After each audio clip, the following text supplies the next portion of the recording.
அவள் நீலகண்ட திருவுருவில் பாதியானவள், நீல மயிலேறும் முருகனுக்கு தாயானவள்,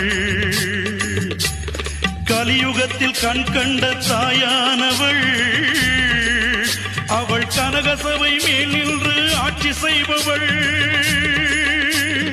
ஓம் சக்தி ஓம், ஓம் சக்தி ஓம், ஓம் சக்தி ஓம் சக்தி ஐந்து தரை நாகமுடன் ஆடுகின்ற தேவியவள், ஆனந்த ரூபம் கொண்டு ஓடி வருகிறாள்.